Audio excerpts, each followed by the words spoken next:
Okay, we're going to start. This is Leilui Nishma David Yehuda ben Maya Mazal, who unfortunately, a young man who passed away. And yeah, anybody else? Luba, Luba, Bat, Sarah, Sarah, and Ephraim Edzik Edik, Ben Rena. Ben Rena, Menuchatam Gan Eden. We talk about refuah. Also, anybody who needs refuah shlema should have refuah shlema.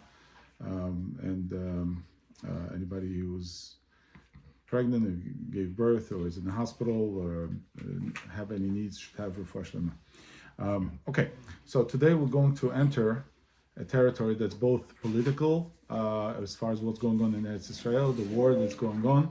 We're on this page, on Rambam page, on this side, and the situation that's there. We all have friends, relatives in Eretz Israel, and for the last couple of weeks, it's been very turbulent. Bombings, people running to bomb shelters. My own friends and relatives have now bomb shelters in the apartment buildings, and both from halachic standpoint, from moral, ethical standpoint, there are many questions of what one can do in order to have enough courage to live in the land of Israel today. Is a courageous act to live in the land of Israel today, even though it's 2026 and you can't believe how many conflicts are around the world, and people have to still struggle with these basic ideas. And Israel is doing obviously a heroic job of eliminating one after another these bad people. Trump joined in now with Iran, and hopefully the situation is going to be resolved soon, and it's going to be for the best of the entire region, and we'll be able to see some first footsteps towards Mashiach and redemption soon in our days. What I want to touch is we always had wars.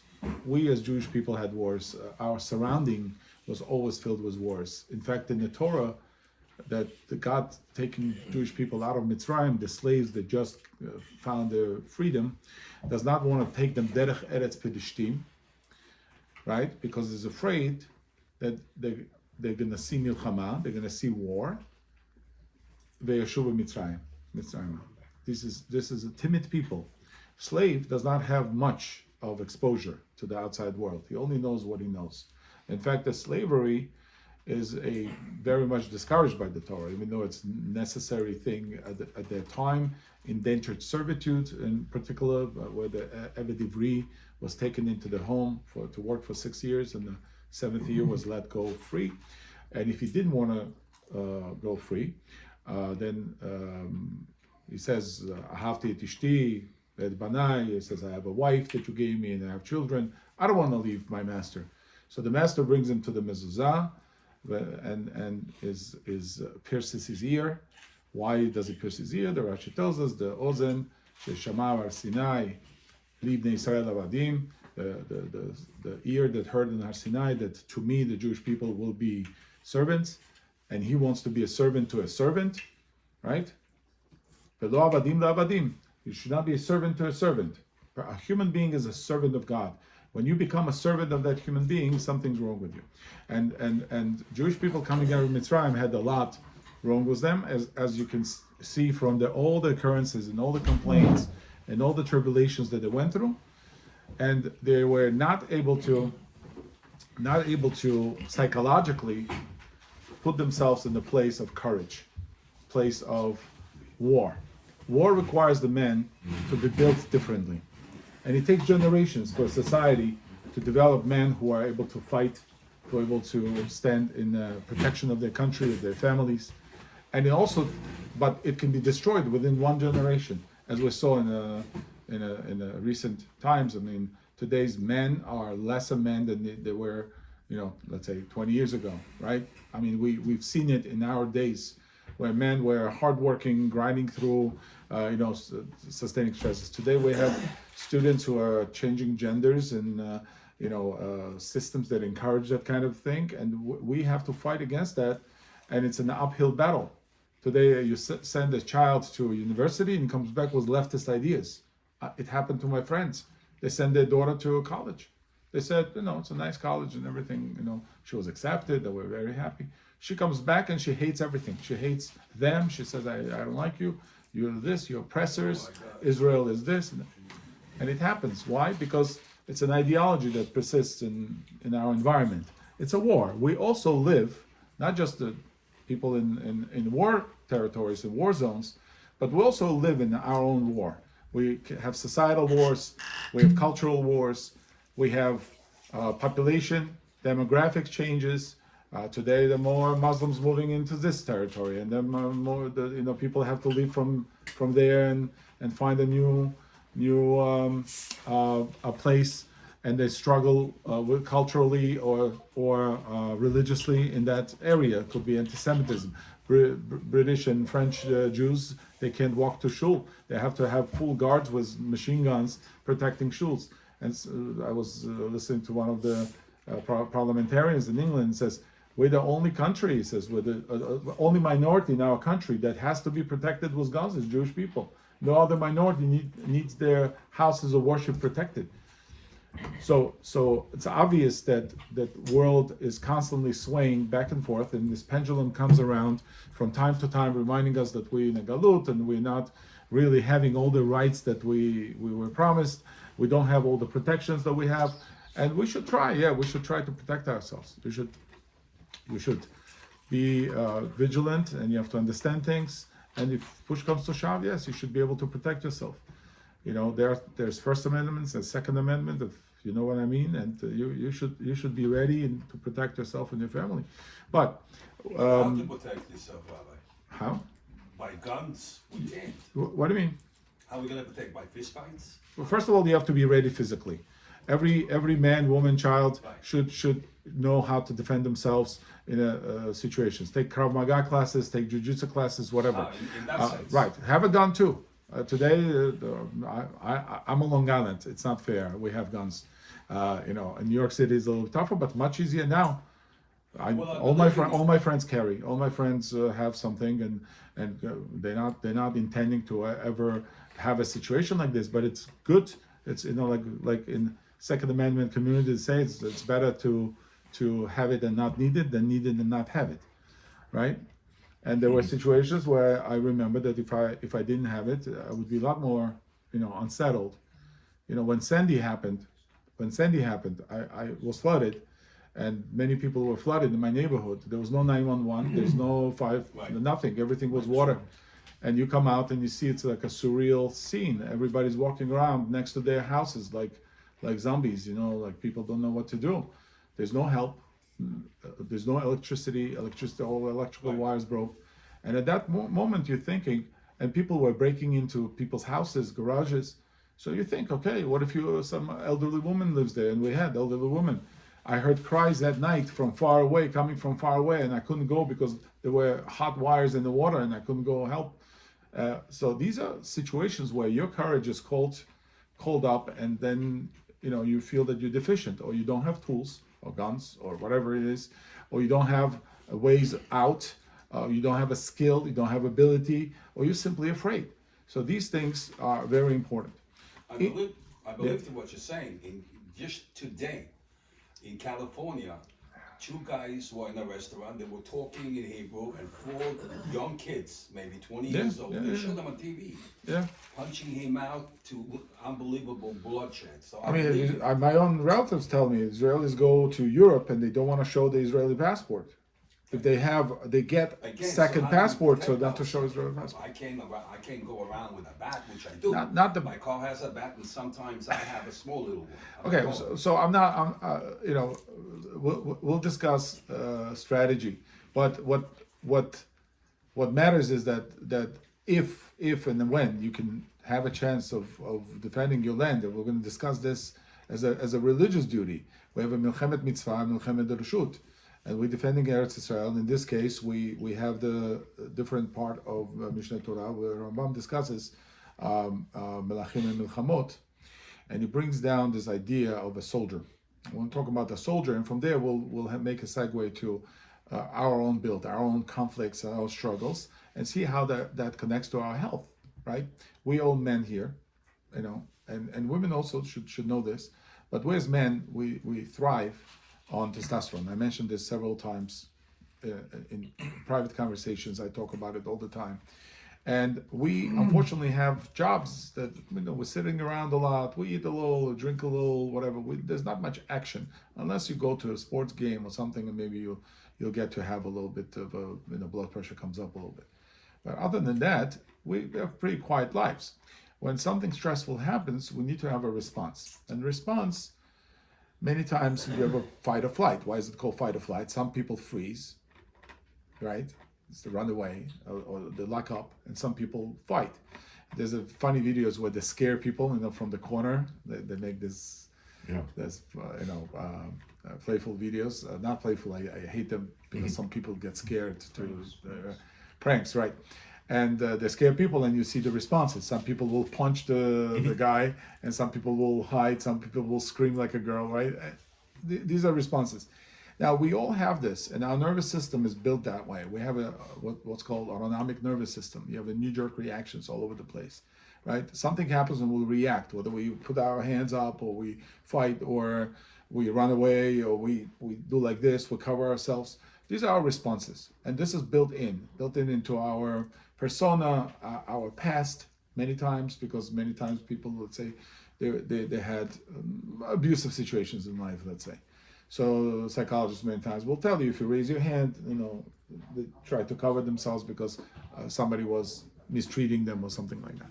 But the bottom line is that this pattern is in the Torah itself. And first of all, in the Dvarim, in the Sefer Dvarim, where the Jews go to Milchama, we have a Kohen Mashuach Milchama, and he goes out in front of the army and he starts questioning and he starts announcing to people that Mi ha'isha ereh v'rach halevav. Who is the person who is afraid and his heart is weak, his heart is rach, is not strong. We don't want you to demoralize the army. Please go home. Who is the man who just got married, right, and didn't have a chance to spend a year as a chatan, with his wife? Who's the man who planted the vineyard and didn't have a chance to attend to it? You go home. Why? Because it's going to be in the back of your mind. We don't want you on the battlefield. We want people who are focused on the battlefield. And this is what Rambam brings down based on this pasuk. She'en belibo koach, what does mean rach levav? She'en belibo koach la'amod b'kishrei milchama. What's kishrei milchama? The struggles of the war, right? He doesn't have not necessarily physical strength. You'll see in the words of Rambam here that it's not talking about physical strength, it's talking about spirit. It's a spirit. I mean, physical strength based on physics, in arm wrestling, it's one thing. But when you're out there and your nervous system is shot and you have shakes, it's a completely different thing. They say there are no atheists in a foxhole, right? Mm-hmm. Once the first bomb explodes or whatever, the person's afraid for his life, it changes him from inside. Because the instinct of fear is, they say, it's even greater than the instinct of love.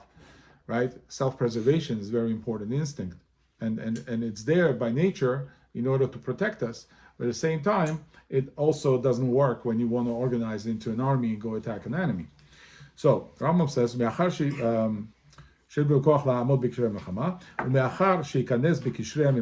after he already enters into the war zone, יישען על מקווה ישראל ומושיעו בעת צרה וידע שעל ייחוד השם הוא עושה מלחמה. So you should, when he already enters the war zone, he should rely on God of Israel. על מקווה ישראל, what's מקווה ישראל? מי מתאר אתכם, right? The Hashem is the מקווה ישראל, and he is the one who we have to put our trust in. That is to say that even if you feel that you're gibor, that you're chazak, when you enter the war, it's good to have a little bit of humility. Yeah? Because now anything, if things are flying, the bullets are flying, you can't protect yourself. It doesn't matter how many push-ups you did that morning, right? If the bullet is flying, it's flying. If it has an address, let's say, called Kadur Yeshuk Tovet. Right? That's what they say. Okay. So whether it's true or not is a different discussion, but that has to do with the Ashgacha Pratit. Well, it's Ashgacha Pratit of the person. But things are flying, and it doesn't matter if the person has to have a humility that God Himself is protecting him, even though he's strong, even though he's capable. He has to believe in God, right? And many times you'll see that. Many times that you see that militaries are a lot more God fearing than regular secular people, living in the comfort, right? They have some slogans, God, country. I'm sorry. They don't teach that here in the U.S. Army, though. Well, yeah, they do. God, country, core, family core, something like that. Whatever the Marines my have. cousins were in the army, and they tell you forget about God. There's no God for you. We're gonna just read in the Rambam. Similar sentiment, but not forget God, but it actually says remember God that He's protecting you. וישם בנפשו ובכפו, ולא יירא ולא יפחד ולא יחשוב. 1 second. ולא יירא ולא יפחד. You shouldn't be afraid. ויקח נפשו בכפו. Get hold of yourself. Yeah. Don't be afraid. ולא יחשוב. Now here comes an important part. Don't tell this to your wives. ולא יחשוב לא באשתו. Don't think about your wife and your children. You're going into a harsh reality of war. You can't reminisce your children. Oh, how wonderful was it last week I was playing with my children. No, you're going to get shot. You got to drop all this. Focus on the mission. They say focus on the mission, right? Ela imche zichronam milibo. Erase them from your heart as if they're not there. You can't afford to have your mind swayed because it weakens you. These people weaken you. If somebody, God forbid, puts gun to your, family member's head, that's it. You can say, shoot me, but you can't shoot. Okay. So, and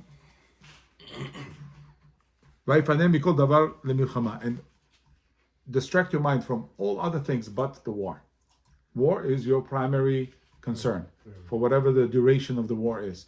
Soldiers used to not eat, so they wouldn't get complacent and tired because the blood flow changes. They could go for 3 days. In fact, when Germans, Nazis in Machon, they attacked Soviet Union, it's well known. Their pilots would fly for 3 days. They would pump them with drugs, and they'd fly them for 3 days bombing Russia because they understood that the person who doesn't sleep is the one who wins, right? If you have to sleep and I don't have to sleep, then I get to bomb you more. Day and night, they would bombing. And that's why they advanced so fast in the beginning of the war. But then they started losing these pilots. They would just take them off dead from the planes. And that's where, by the way, the modern medicine started. It was Germans, it was Nazis. They started creating compounds, started creating all kinds of drugs, experimenting, and they had tremendous experimental lab from Gehenna, right? I mean, they did it on prisoners, they did it on women, they did it on animals, they did it on anything. They burned them, they threw them from the things in order to see what would be the impact, because they wanted to know how much pressure can the soldier sustain in the war, right? So it was made for the war effort, but it was done in the most unethical way possible that only Amalek can do, right? So there's a certain lesson there. So making quick switch, Gemara in Kiddushin talks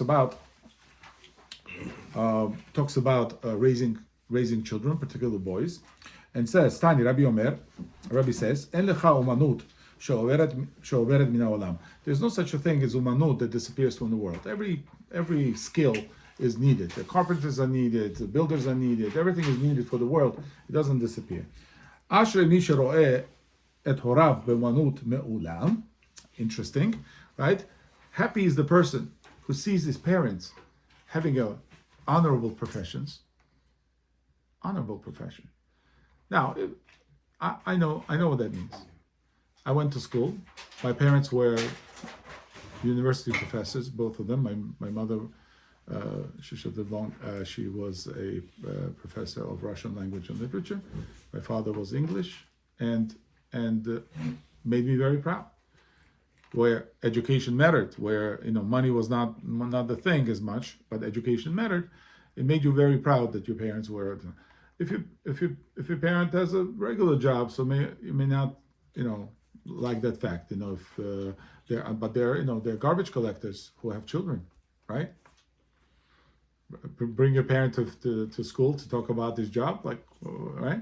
It's different, right? You sense it, even though there's no shame in that, right? It's an honorable job, just any other, right? The person works hard, but people prefer to have clean job, okay? Guys who have children too. Right, I know. That's true, and it is right. I agree with you. I agree with you because people have to make decisions in life. But you know what? The cash man's guy is going to say I'm in finance, right? And garbage man is going to say I'm in waste management, and right. So everybody's going to Everybody's going to put a little shine on it, like they say. Yeah. Okay. So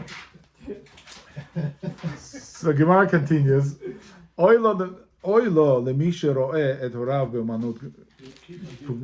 Right? So, but unfortunately, the person who sees his parents in the downtrodden and in the dirty job where he cannot feel pride for them.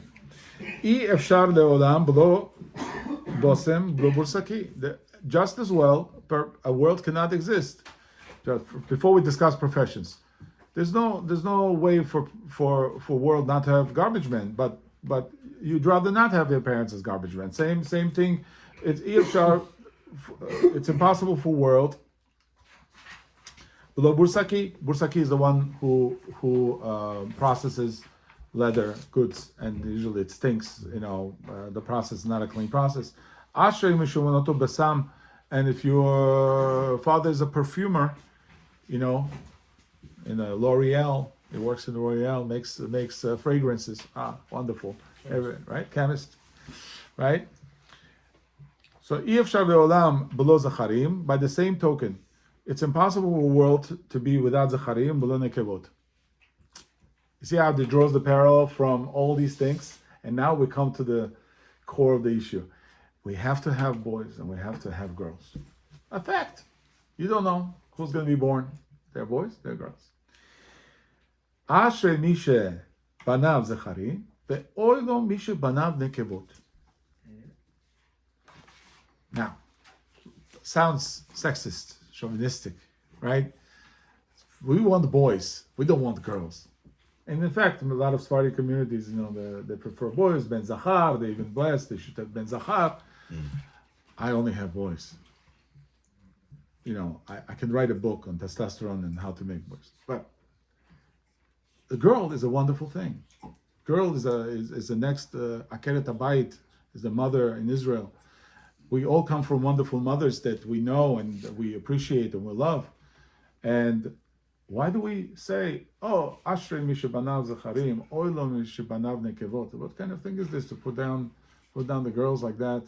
Say like I don't want a girl, even though there's such sentiment exists, right? In the East. Okay, but if you pay attention, it doesn't say correctly. It's not a standard Hebrew. What does it say? Asher mishut banav zecharim. Anybody knows Hebrew well enough to pick it up? Oilo li mishut banav dinkavot. In both cases, it says what? It says banav.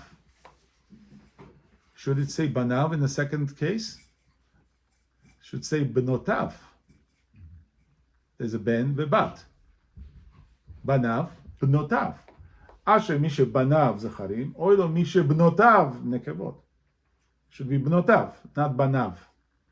Yes, general understanding could be banav, could also be girls, but it should be bnotav. And I heard a nice idea. It's a famous pshat, so to speak, in this. Excuse me, Rabbi, you got to distinguish between Mizrahim and Ashkenazim, because Ashkenazim wants the boys, and also the Mizrahim wants the boys.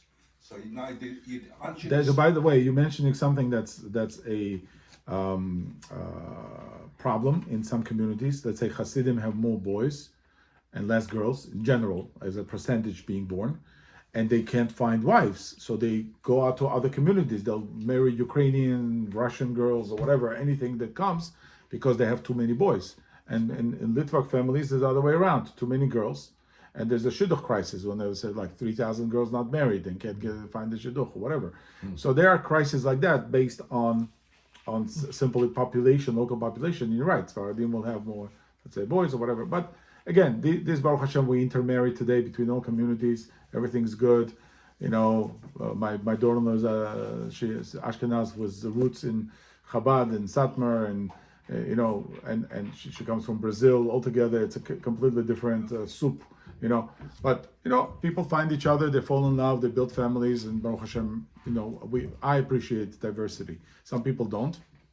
They know what they know, and unless it's exactly what they know, but I diversify, let's say, right? And a lot of people like me. So, but here, what it means to say that it's the way you raise them. It doesn't mean to say the boys are better than girls necessarily. What it means to say that it's both talking about your boys. It's not talking about girls. If you raise your boys as men, then you're a happy person. But if you raise your boys as girls, that's why it says banav in not bnotav. Asher mishe banav zecharim, that your boys are men. Or no mishe banav nekavot, if your boys are girls. If your boys are like girls, it's not good. You got to raise them as men. They should do mitzvot, put on tefillin, be able to fight, have courage, be able to work, hold on jobs, build something. This is men's attributes. Woman's attributes, akeret habayit, she builds the house. She can do work as well. She can go and be at her own angle to whatever they do, right? Women are important today in many spheres, not just at home. But yes, primarily it's home. A similar distribution is in our hormones, right? Women also have testosterone, not as much as men. Men also have estrogen, not as much as women, right? So we have that sway, we have that balance that we have to establish.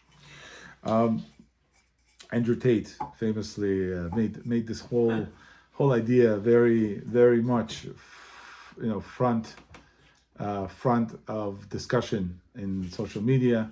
He brought in, he's not as intelligent, I would say, as, let's say, Jordan Peterson, who formulates it much better. Thank you. Thanks, sir. So Jordan Peterson gave an interview to finish whatever, you'll find it on YouTube. It's a very nice interview. And liberal interviewers, very European. And he says, no, every study shows that when you try to create equality between men and women, what you're doing is you're intensifying the fringes of that bell curve. So you have a bell curve. Middle of the bell curve is that balance, right? And on the fringes you have extremes. Extreme men, and very, feminine, let's say, women or men on the other side.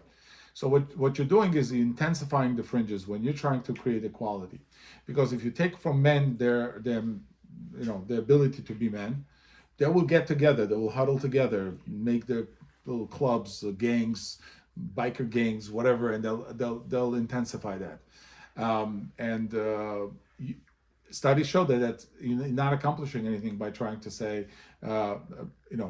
women can play in men's sports and men can play in women's sports. Recently it happened. A lot of so-called women who are biologically men, but they did some surgery, whatever, and now they're in the women's sports beating up all these women. I mean, the man has all the testosterone he needs to beat them up, and all the parents are complaining. So my daughter is being beat up by a man, and he uses their locker room, right? And that's not fair, right?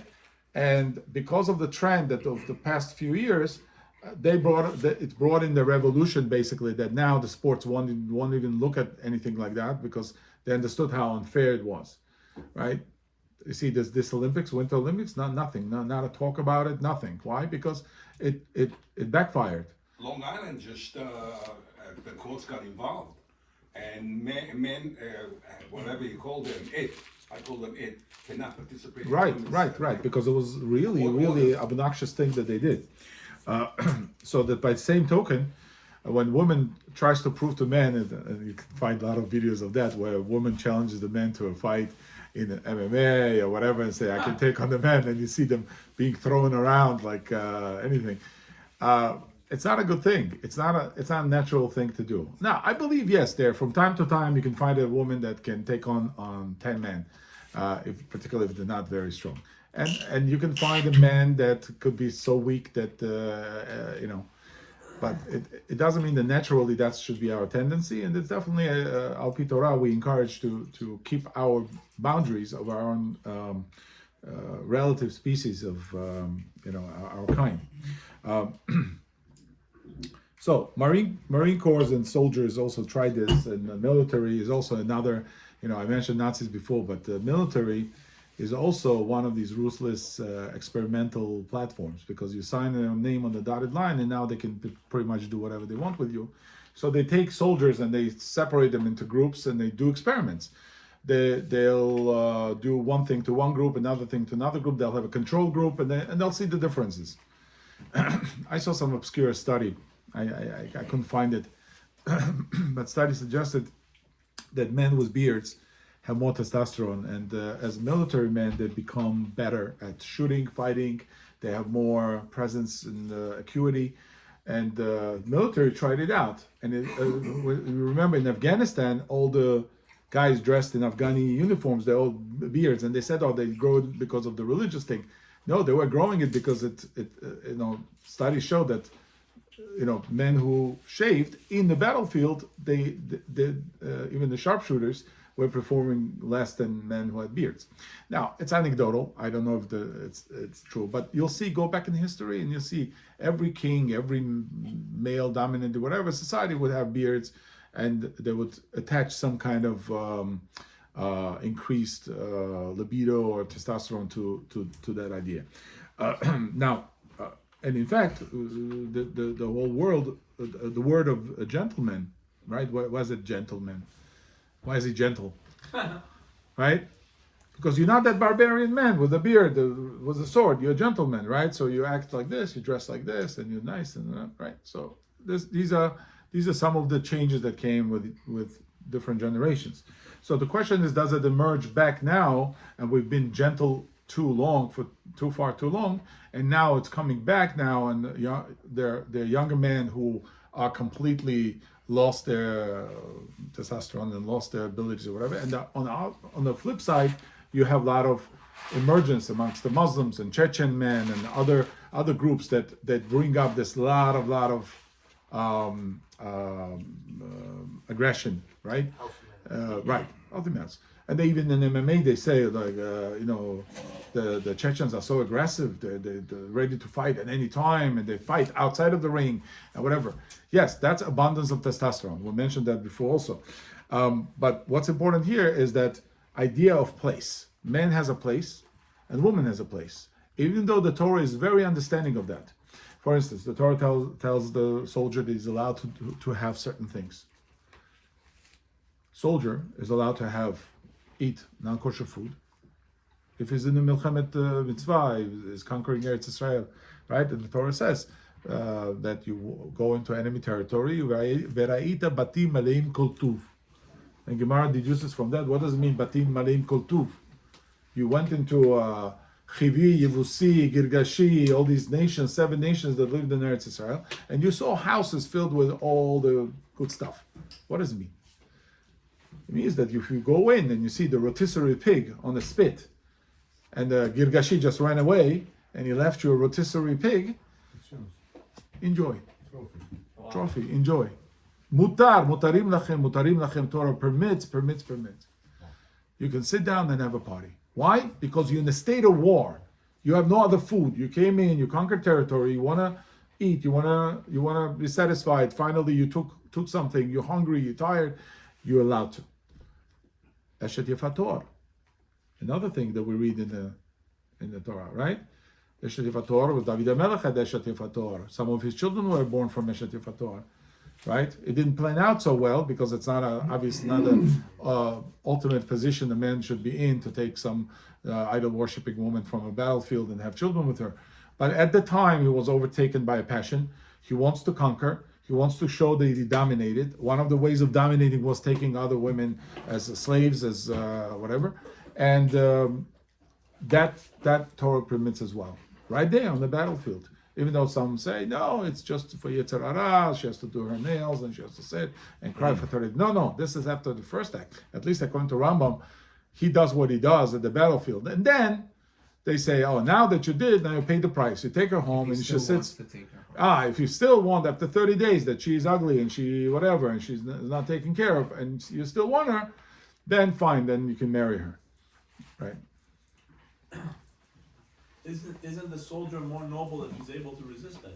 Yeah, sure. I'm saying be more noble. Nobody's stopping you. But the Torah says, I give her permission. Because Torah says, if I'm going to come in and act as an antagonist to a basic human nature, nothing is going to happen. If you tell a person you can't have something in the peak of passion of wanting something, we have another pasuk, Al tachsom shor b'disho. Lo tachsom shor b'disho. Right? Do not muzzle the ox while he's going around and looking at food. He's looking at food the entire time. You're not allowed to. It's a basic thing. When the person walks into your house and you have food on the table, you say, please have some. You're not going to say, okay, what do you want? Okay, don't touch anything. Right? It's not polite. We all understand. There are certain criteria to pick people as a soldier, from what I heard.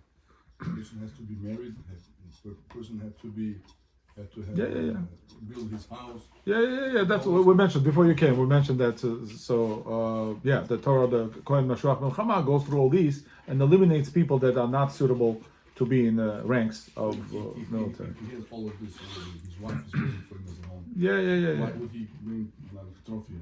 Another wife as a trophy. The Mel brought. He had 13 or whatever. Yeah, he took Bathsheba in an interesting way, right?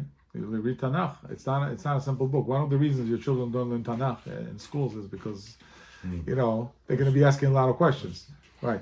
So that's important to bear in mind. So male adults said here says adult male testosterone levels should range between 800 and 1200 nanograms per deciliter. Adult women testosterone is 100 to 200, much less. But it's there. Women need it. We have the idea of Eshet Chayil. Eshet Chayil means the woman, the warrior woman, right? It's not the woman of valor. They like to woman of valor. No, it's a warrior woman.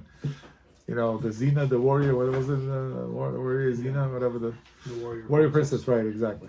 Right.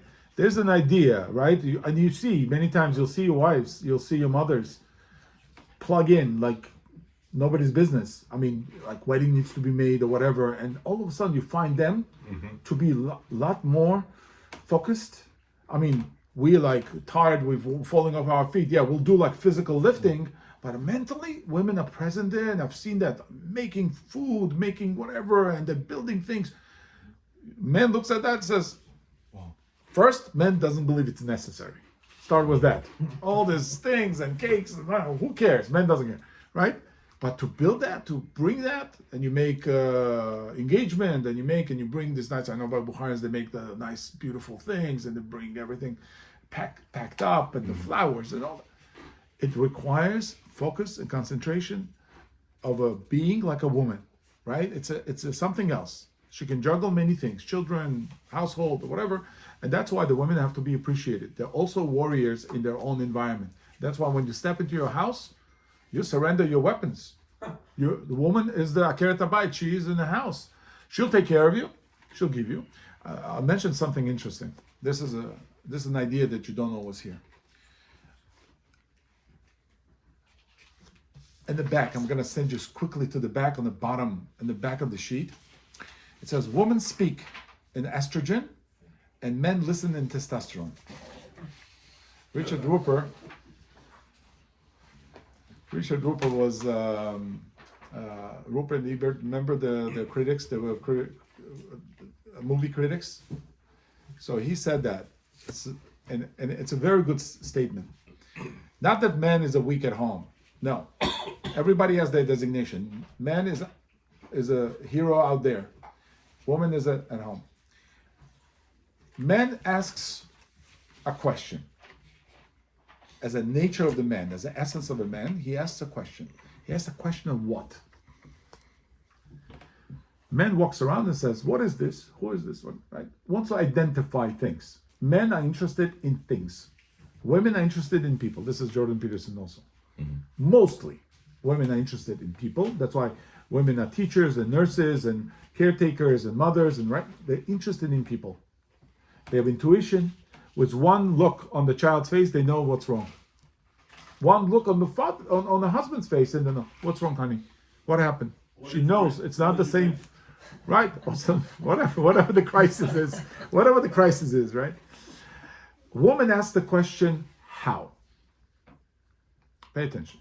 Men goes out and says, what is this? Okay, it's a 2-carat diamond versus it's whatever. It's building materials. It's this. Who is this guy? What identifies everything, puts it together, makes connections, makes money. Yeah? We put things together. We compartmentalize, right? We set things up. We identify things. We run charts. We manage. We direct.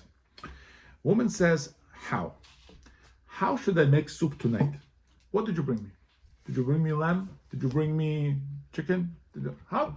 I want to make you soup. I want to feed you. But what did you bring me? How should I do it? Man comes, drops off his shopping at the doorstep. I'm like this. I don't know if you're like this. I drop it off and I forget about it. Do you forget about it? I forget about it. I don't know what to do with it. And my wife has her own seder. She knows where canned foods go, where other things go. This she's going to use right now, so it doesn't go in the refrigerator and the freezer, right? So I don't get involved. She makes wonderful food. Why should I get involved? Why ruin something that's working, right? It works. If it ain't broken, don't fix it, right? So, but men has to understand that woman also, when she gets involved in too many particulars of the man, he can't take it. We're asking so many questions like what and how. I can't explain everything to you. Men have complex operations going on in their head, and a good wife many times will say, "Is everything okay?" And if man says, "Yes, everything's okay," or he wants to divulge some of the details of what happened, and woman will participate in that conversation. It's okay. You should always. Shlomo says, "Tzara balev ish yasichena." If there's a hardship the man has, he should speak it out. He should tell somebody. Speak to his wife. You know, ishto kegufo. He should speak to his wife, not to complain and not to whatever, but to share. Because she wants to know what happened. She's kind of in a board, whatever. I go to shul, I hear some drasha from the Rav, then I come home, my wife wants to know, what did he say? What was so interesting, right? So I relate, I say. So these are the key differences. And it's important to understand these differences. And men being allowed certain things, and men being able to lock himself down and say, I'm fighting a war right now, nothing else exists but war, right? Is the ability. But women are not like that. Nashim Rahmaniyot. When woman, you see a tragic thing that the woman takes the life of her own children, is the most unnatural thing that you can hear. It means that this woman is on drugs, or she's went through some major depression or something like that, because it's so unnatural for women not to be Rahmaniyot, right? Yirmiyahu brings down, we read it on Tisha B'Av, Nashim Nachmaniyot, Bashlu Baneim. It's a terrible thing that was happening in Yerushalayim, that they, God forbid, they consumed their own children. The women, the Rahmaniyot. So it's a terrible, tragic thing. But the men could be vicious, men could be aggressive. And it's the nature of the man. And we use men in society. In fact, the women's rights are protected by men who are more aggressive than those men who want to take away those rights, right? Feminism only exists because there are men who are willing to defend feminists, right? They themselves can't defend themselves, right? It's a key point. All right, so next page on the other side, we want to make some comparisons and then some solutions to the issue of testosterone, the issue of manhood, and the balance. Pasuk says in Tehillim Yutet, "Vehu kechatan yotze michupato, yasis kegibor larutz orach." We read this in our davening. We read this in the Shachrit. Vehu kechatan. Who's who? And he, like Chatan, comes out from his chuppah, and he's beaming like the Gibor who's running the distance. Yeah, who's about to run orach. Orach means a certain distance. What is it talking about? What is David HaMelech talking about? The Uke Chatan Yosim Echot is talking about the sun. When sun comes out beaming. Sun comes out strong. The Uke Chatan Yosim Echot. Did you see Chatan coming out of the chuppah? It's all beaming. It's happy. It's finally it happened, right? It's a certain excitement, right? So this is the pasuk compares him to a sun, to the sunlight, right? I know it's like, but But most cases, in most cases, Make it easy on yourself, you know. yeah. And also compares him to Gibor, Gibor Larutz Orach. What's a Gibor Larutz Orach? I'll give you a little, trip down the history lane of what does it mean, Gibor Larutz Orach. What is he referring to? To something that everybody should understand. Who's the strong man running a race? Running a race. Article translates like somebody running a race. But why is he Yasis Gibor? Is he happy like Gibor? When people gather at the New York Marathon, are they happy when before the race? Are they happy? Are they happy before the race or after? After. Well, if they win after. Oh, but before everybody's stressed, right? They're about to run. Nobody's like rejoicing there and having a party, right? So it's not before the race; it's after the race. But what is he running? What is he running? This is the reference to a victory lap. A victory lap. In a Roman amphitheater, in a theater that was round or oval, right? When he won on his chariot or running or whatever, he would run another lap. Today they do it, NASCARs will do the same thing. The track and field, they would do the same thing. They will run a victory lap with the flag, saying hello to all the entire audience, right? They have to do victory lap. That's a victory lap. A person is most excited when he won, beat a world record, and now is running the victory lap. He's on top of his performance, is the most happiest in his life. Yeah? And that's what he's comparing him to. Right? Chatan, yotze michupato, Chatan, meaning sun comes out of that. Why? Because the sun has that influence on us.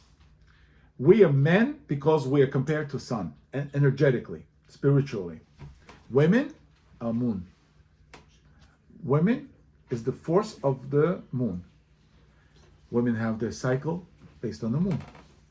Yes? They have 13 cycles, not 12, 13 cycles a year based on the moon. Yes? How the moon wanes and goes and comes, that's how the women are. Women also, coming together, they will have a cycle, similar cycle with one another. Women prisons are known for that. You know, I think they increase number of guards during those times of the month, right? So it's very interesting that we have these two positions. Woman in the house, it's more concealed, it's hidden, right? Kol yofia bat melech penima, right? The beauty of the woman in her being covered, not uncovered. Yeah? A woman needs to be covered up. It's even more exciting for a man when a woman is covered as opposed to uncovered. Man has to be out there like a sun. He's a warrior. He's outside. Is making war, or is whatever. He's struggling with something or whatever.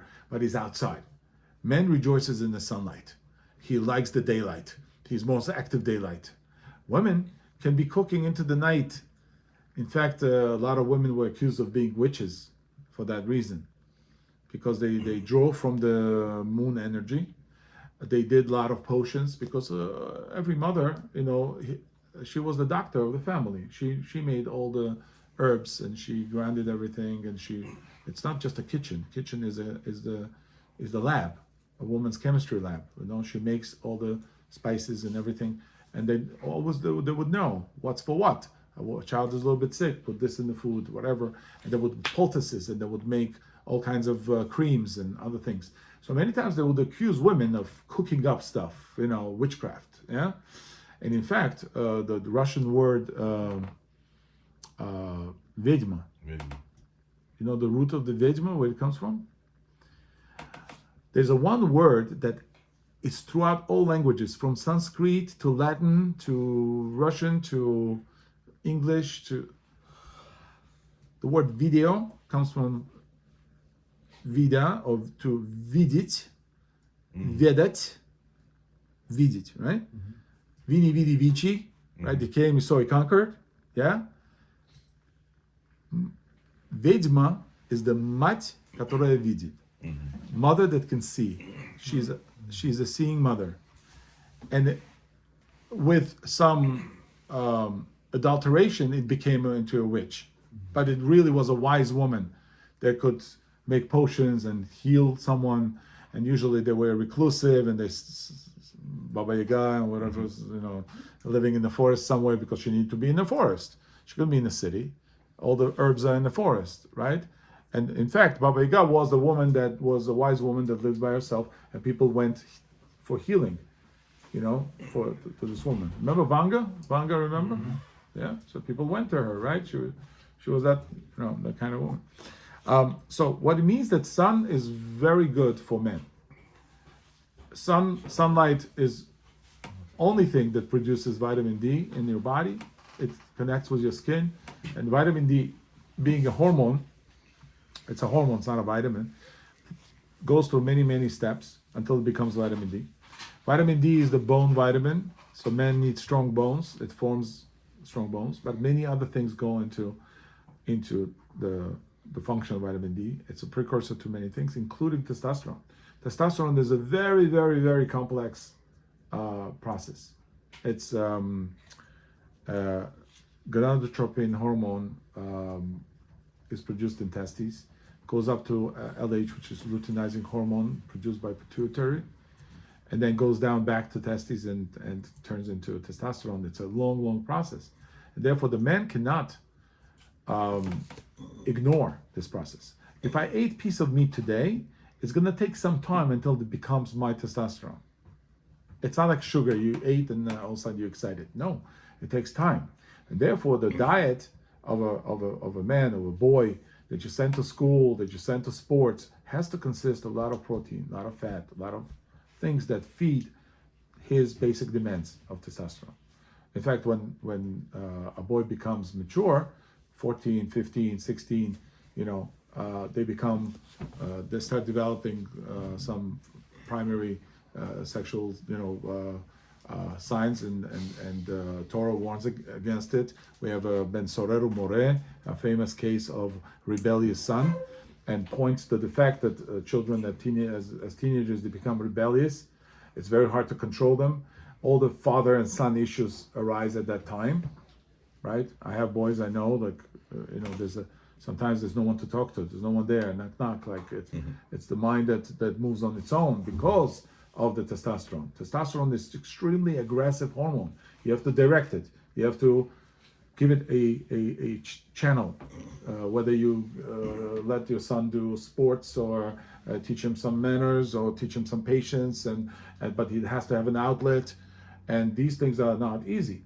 And the Torah deals with that and says, yes, sometimes it could be Ben Sora More, sometimes it could be a case that of no return. That this child starts on stealing and drinking wine and abusing drugs or alcohol or whatever. And yes, there's some people who are very much into that. And California is full of people like that. And we should do another shiur on drugs alone because it's a big thing that plagues the nation. And it's one of the reasons that people use drugs is because whatever takes naturally effect in our body, the chemistry that our body produces takes a long time. Drug gives the immediate and instant gratification, right? They give themselves in a second. They feel euphoria. They don't feel pain. Yeah, what your body produces endorphins that squash the pain, but it takes time. Yeah, your body will produce adrenaline and cortisol to deal with stresses. But it takes time, and for it to wash out, it's going to be even longer. But when the drug is purified, it's much easier. And that's why many times, in military, in Vietnam, they used to do a lot of morphine, and a lot of soldiers came back with some drug addictions and other problems. Although I don't believe there's such a thing as drug addiction, there's deficiency, there's nutritional deficiency. Happy people normally don't need drugs. Naturally happy people, they're constantly on drugs, on the personal drugs, right, that the body makes. But men many times, in order to perform, in order to not fall behind, they will use drugs. And it's Wall Street uses cocaine, it goes by industry, yeah. They use cocaine, these ones use Adderall, these ones use something else. And it's unfortunate. I know young men in who was he? Was the cash advance in cash advance.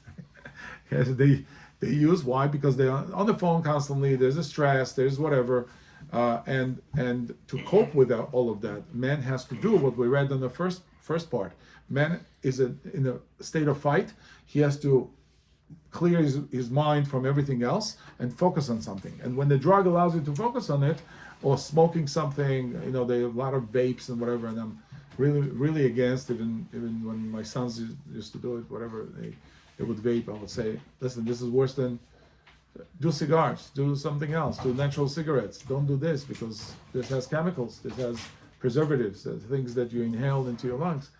And it's not good, but again, there's a limit to how much you can talk to a man. Even Torah stops at some point and says, I can't stop the man who's fighting a war from taking non-kosher food or a beautiful woman or anything like that. There's a limit to how much you can order a man in the heat of passion to do. A healthy male, it's very hard to take away a piece of meat from his teeth, right? In fact, men know that they're prone to aggression. When men talk, it's a polite conversation. Most of the time, men talk polite. Women, they bicker all the time. Why? Because they know there's not going to be any physical damage. They can fight with another woman all they want, and very rarely there's going to be any physical altercation. Men, they know they cross a certain thing, all of a sudden fists are flying, and they know there's going to be damaging to them. So men are very respectful of one another most of the time. I know this from many examples, right? And because we feel those boundaries, we're very much a warlike. We understand the boundaries, and the crossing of the boundaries is not. And when men are good with one another and they're friendly, you will see crossing of the boundaries, even in language. Sometimes they'll curse more and they'll curse each other out and stuff like that. But it's natural that men feel comfortable with one another. They'll do that. Right? They'll be more physical sometimes. I know me and my friends, we used to punch each other and stuff like that. It was fine. Like you could do that. You could smack him, no problem, right? But to a point, right? There's a boundary to everything. So when we get enough sunlight, when we get good food, we get eggs and meat and good protein, whatever.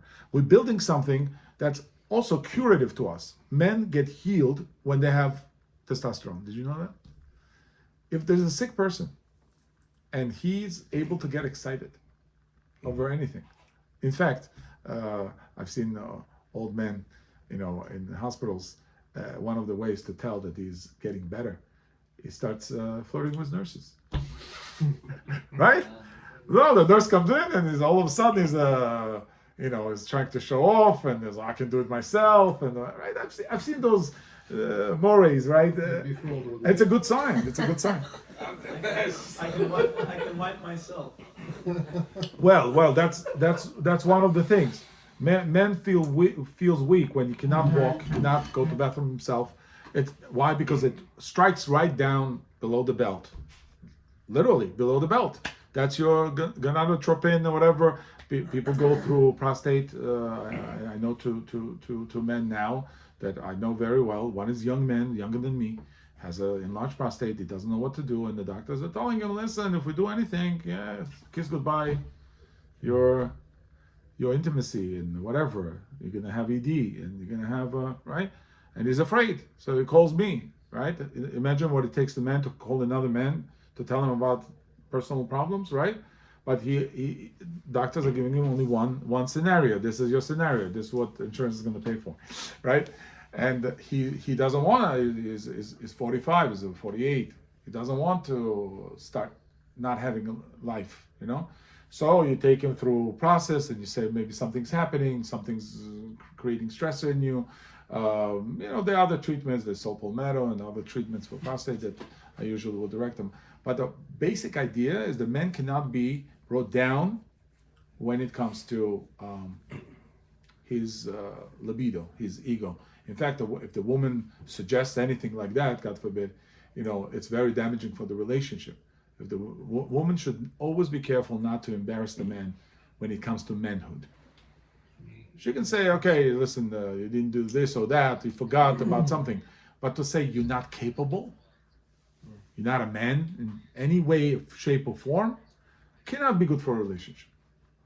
I would advise any mother to instruct her daughter that when they get married, it doesn't matter what situation, what environment, she can never bring up the manhood of her man and put it on trial.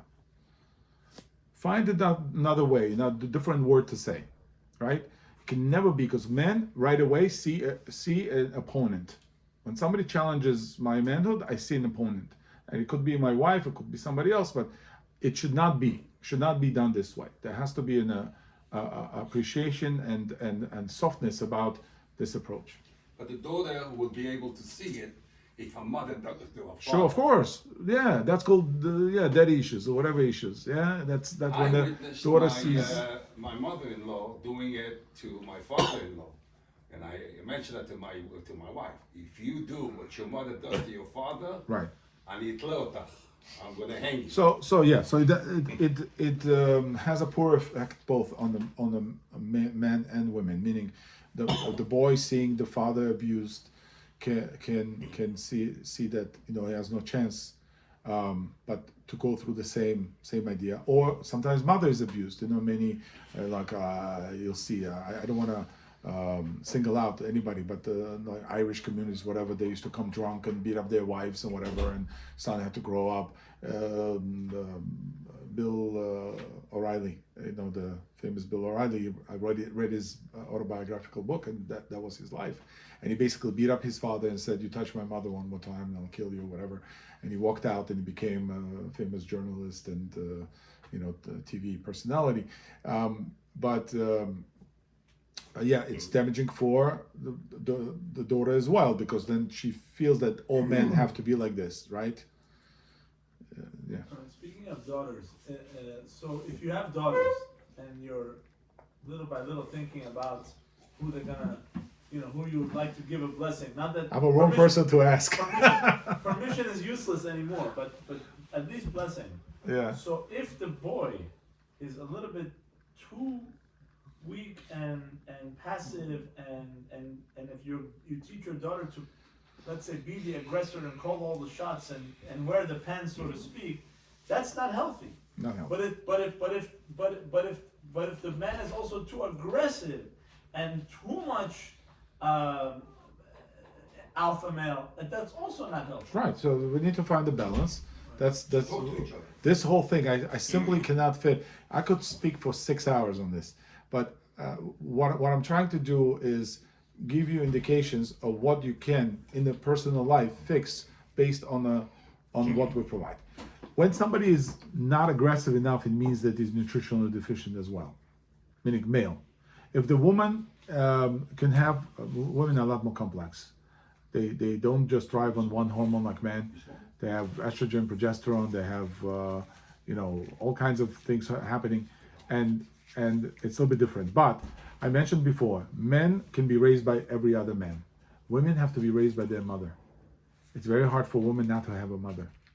She always feels like a victim, and she needs to be protected, and the man then overly protects her, and then she's not there strong enough. Right. So that's why they used to not marry from, let's say, divorced families or orphan families or whatever, because they knew that their child carries certain weakness, right? And they won't be able to implement fully for their own children. They won't be able to implement this.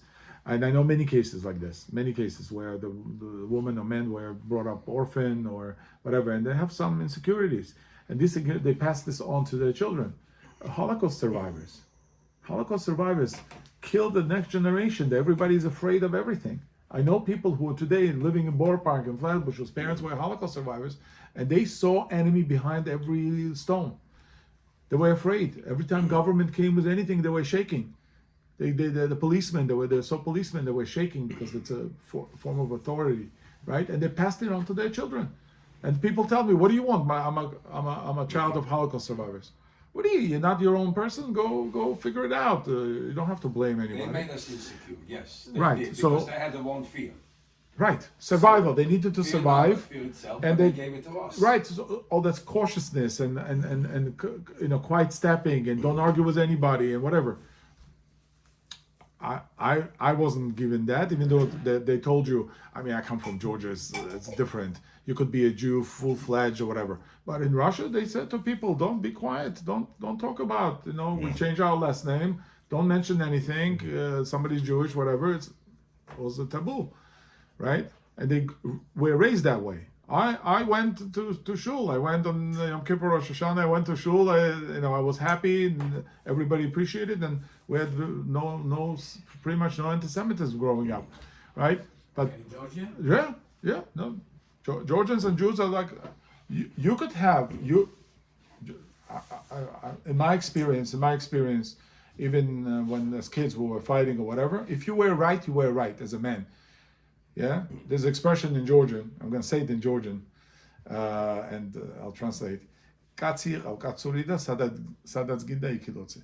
Meaning, be a man's man and daven whatever you want, pray whatever you want, go to church, go to synagogue, whatever. But be a man, be a mensch, right? First, and that was respected.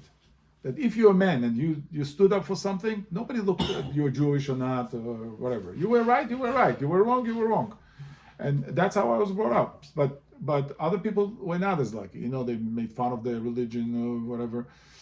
One fear we had as a Holocaust survivor's son was that our parents were afraid to love us and give us advice and be our parents, because they were afraid that the Holocaust will come again and they're going to lose again a family that Sure. my mother and father lost.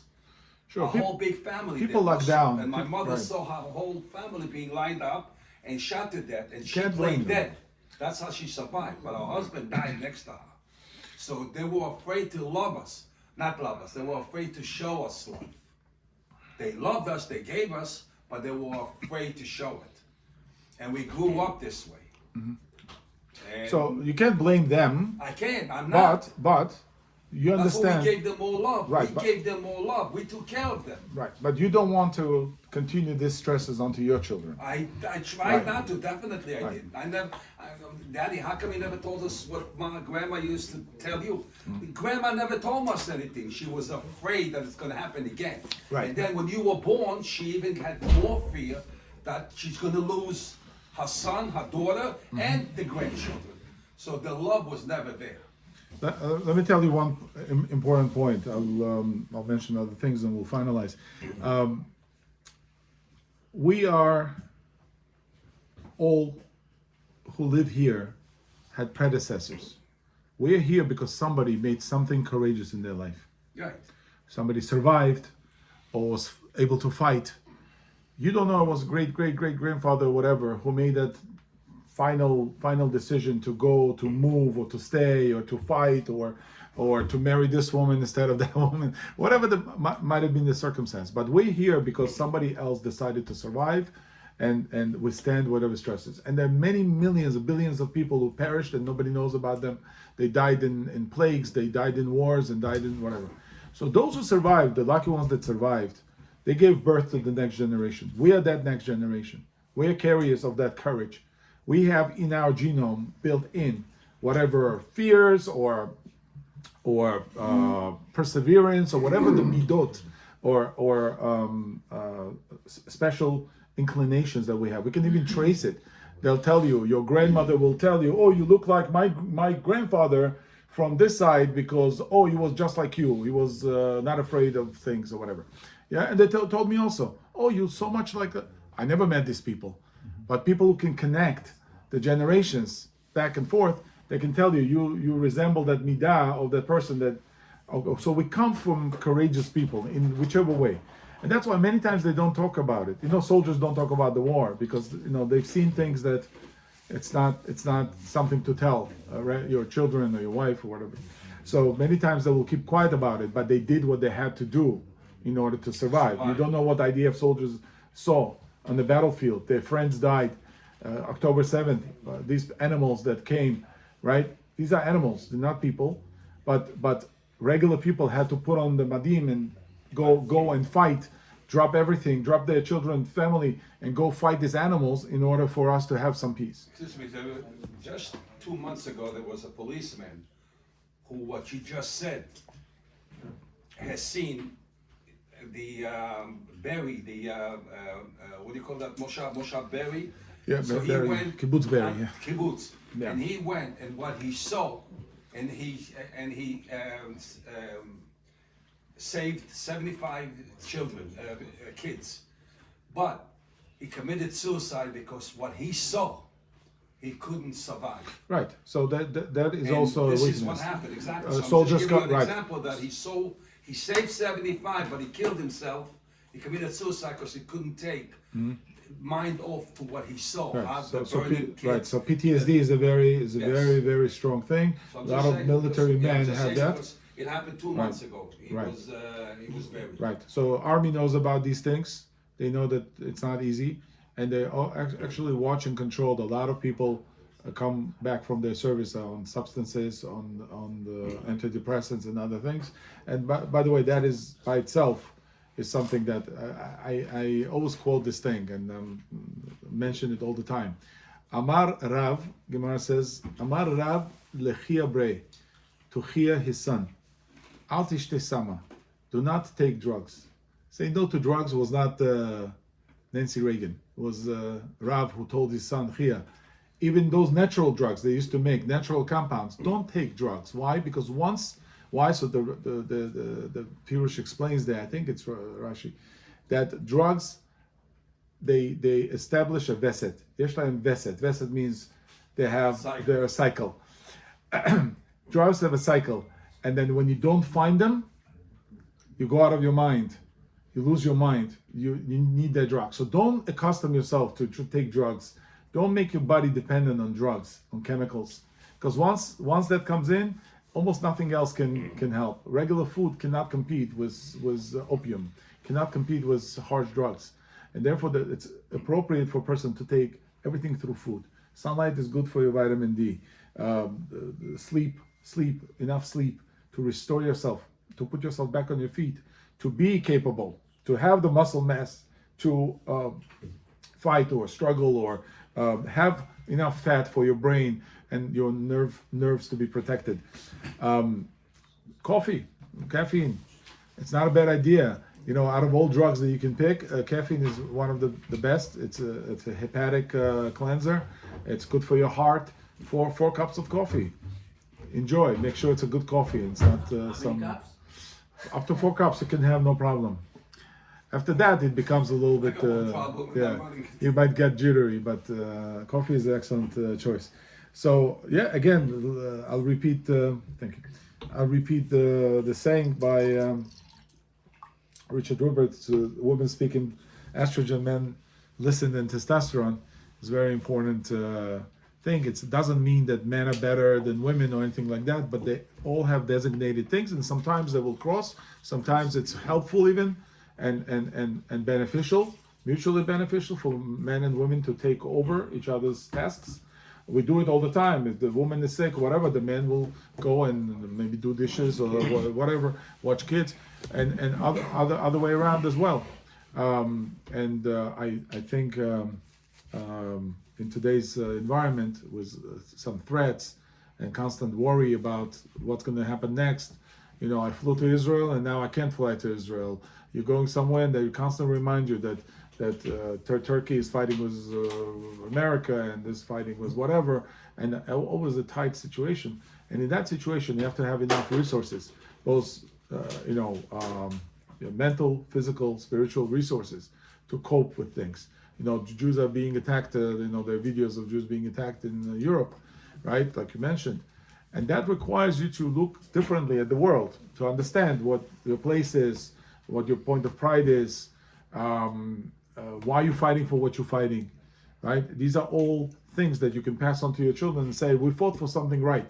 We gave you a country, we gave you a peace, we gave you education. And all of that takes courage, takes education and understanding. Rabbi, excuse me, I want your opinion, and I said if I'm going to see you. If you remember 3 days ago, it was in the biggest news that an ex-Marine Corps came into the Senate Yes, I office saw that, yes. and he screamed, I don't want to fight, I don't want to get killed for Israel.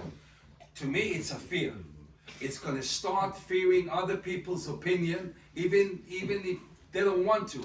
They're anti-Israel, anti-Nazi. We don't want to die for Israel. I'll tell you why it's probably a paid activist. I'll tell you why, because they die for much lesser things than Israel. They don't know it. It's a Jew. One second. It's anti-Semitism. It's a play. It's a theater. It's a theater because when they sign on that dotted line, they'll send them to Somalia and they'll send them to whatever, and they'll get killed over there for much less reasons than Israel. Yeah, but all the people. Yes, I ignorant. agree. They're not the news. I agree. They see the decorated Marines screaming such a thing. It's it puts definitely a PR. It's a PR blunder for them, for military, and it plays into the hands of those who are paid by Soros and the activists for anti-Semitic things that they do. But we don't have to care much about it. World is going to be what it is. We have to make the effect with the people of the book, light unto nations, whatever you want to call it, and we're able to. I fear for us Jews that a public opinion will rise against anti-Semitism. We've been there before. That's the idea. Idea is that we've been there throughout our history. We always had the whole dor vador, right? עומדים עלינו לכלותנו, והקדוש ברוך הוא מצילנו מידם. And I think we should finish with that. Exactly. I thank you for your kind attention.